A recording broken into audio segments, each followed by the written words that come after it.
Beleza.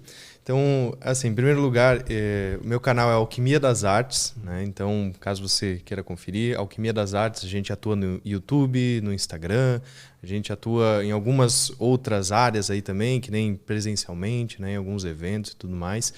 E, assim, as ciências ocultas, né? Elas, propriamente dito, fazem parte de um contexto, vamos dizer, espiritual, né? Então, antes de mais nada, por que ciência, né? Por que oculta? Eu acho que é interessante a gente começar por aí.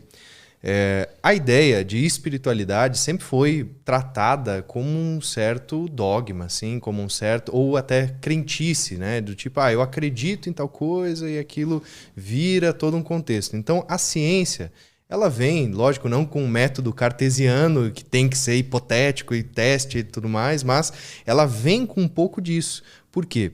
É uma série de testes que vem sendo feitos, vamos dizer, por muitas e muitas pessoas há milhares de anos. Então, tem categorizado isso, né, como algo que funciona.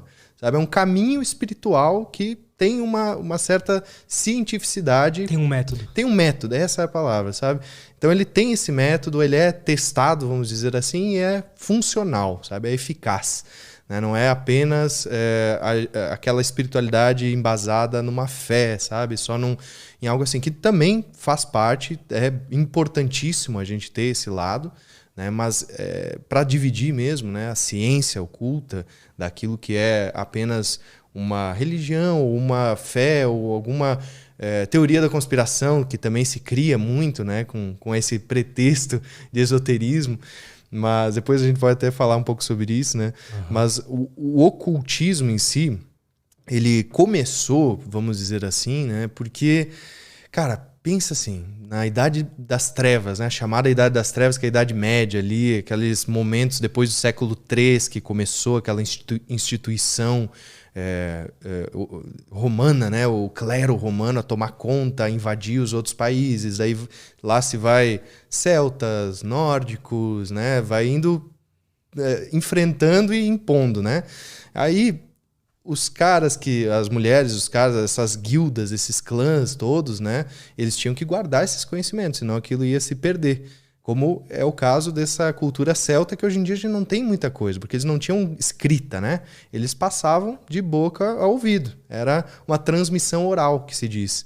Então essa transmissão oral, ela existe desde os milênios mais passados do Antigo Egito, né? Lá no Antigo Império Egito, que é mais ou menos 3.700 a.C., a gente tem já esses vestígios de escolas sacerdotais.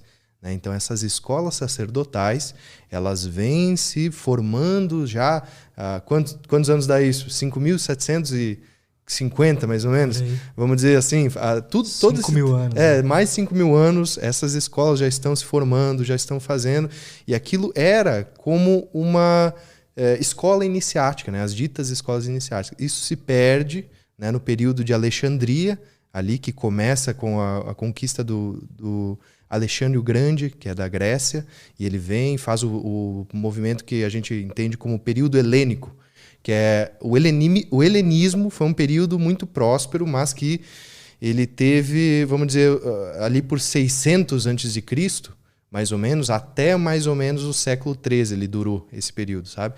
Então, foi uma conquista que Alexandre o Grande fez ali no norte do Egito, da África, por ali, aquelas regiões da Arábia. Então, ele integrou e ele tinha uma filosofia um pouco diferente, que era assim, vocês podem comungar aqui, ó, judeu, árabe, africano, europeu, todo mundo pode fazer aqui os seus estudos, mas a língua padrão tem que ser o grego.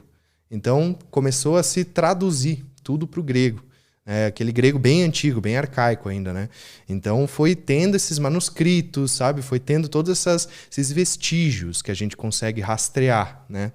Só que aí teve a queima da Biblioteca de Alexandria, um episódio muito famoso, assim, dentro do contexto esotérico, que foi quando teve esse começo da invasão, vamos dizer, apenas religiosa para conter esse conhecimento, que envolvia astronomia, né? Envolvia várias outras ciências que estavam se desenvolvendo naquela época, mas que era heresia, vamos dizer, sabe?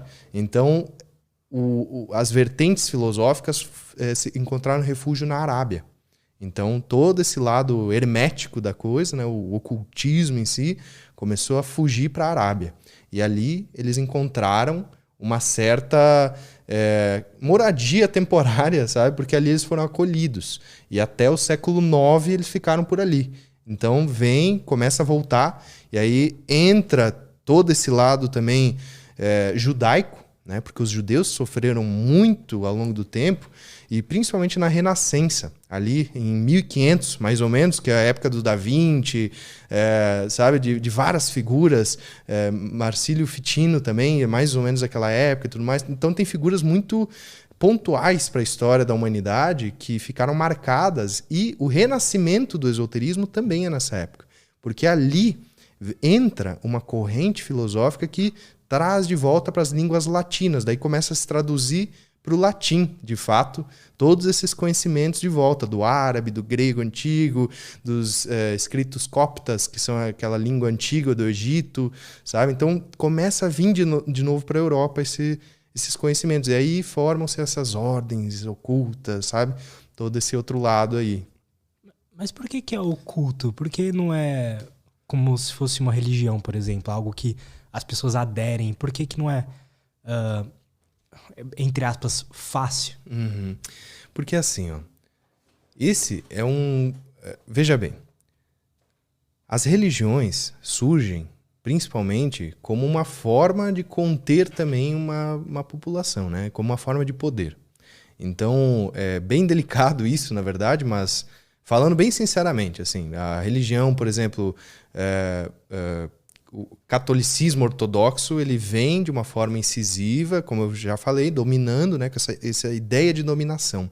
E aí essas outras vertentes precisam achar refúgios, né, inclusive judaísmo, por exemplo. Então, na Alexandria mesmo, teve essa caça, vamos dizer, caça às bruxas do pessoal que era filósofo lá, sabe? Que não era nada demais, era filósofo só. Eles só olhavam para as estrelas, para a natureza, para tudo e tentavam achar a resposta, sabe? Só que aconteceu isso, logo depois aconteceu a caça às bruxas aos judeus, porque não acreditavam no mesmo Salvador dos católicos ali, dos cristãos nesse caso, né? Mas aí começa esse desenvolvimento cultural do cristianismo, que aqui no Ocidente, principalmente, a gente tem majoritariamente essa vertente, né? E ela se sobrepõe sobre as outras. Então, na Idade Média, isso era pena de morte, né? Se você falasse alguma coisa que estava fora do contexto, você morria, você era queimado, você era enforcado, você era guilhotinado, sabe? Então, não tinha como, era uma questão de sobrevivência mesmo, sabe? Se você quisesse estudar isso e não morrer, você tinha que fazer de uma forma muito oculta, muito esotérica, sabe? Então, os próprios judeus, eles foram expulsos da Espanha, né, numa Inquisição espanhola, lá por 1500 mais ou menos também, que é na época do Renascimento, eu não me recordo agora as datas. Mas eles também tiveram que trazer as escritas. E aí nasce o famoso Zohar, né, que é o Zohar é o compilado que tem mais de 3.000 páginas, são vários livros dos judeus, do rabinato judaico, né, que nasce ali porque era uma tradição oral também. Só que eles estavam com medo, cara. Imagina. Pô, estão matando todo mundo, estão expulsando todo mundo, isso aqui vai se perder. Vamos escrever. Tá? Vamos botar no papel mesmo. Uhum. Então ali nasce todo esse lado também, sabe? De ter possibilidades de outras pessoas fora desses círculos ocultos, vamos dizer, esotéricos, melhor dizendo, né? Adentrarem, de fato, esses conhecimentos, terem acesso, sabe? Então, ali que começa a voltar a se disseminar, né? Então, todas essas questões de assim, por que é oculto, né? Por que algo tem que ser oculto? Nesse caso é por causa de sobrevivência mesmo. E depois a gente consegue ver, assim, Lutz, que, por exemplo, na nossa modernidade, né? Vamos falar do tempo de agora um pouco. Uhum.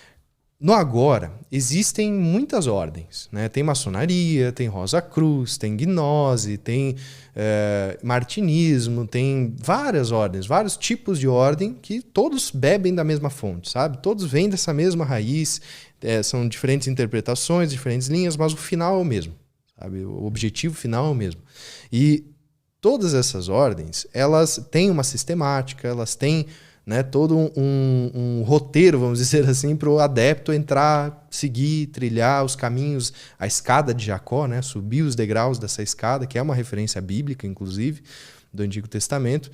Mas tudo isso, ainda assim, eu vejo que ele não é mais aquele oculto, sabe? De tipo inacessível, mas ele ainda é, de certa forma, discreto, né? Eu gosto de dizer que não existem mais aquelas...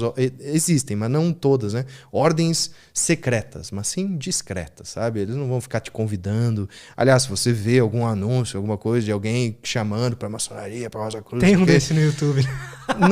Isso não condiz com a realidade, sabe? Então, é algo assim que é delicado, né? Porque nos dias de hoje, com a internet, com o advento dessa globalização toda, acaba acontecendo, né?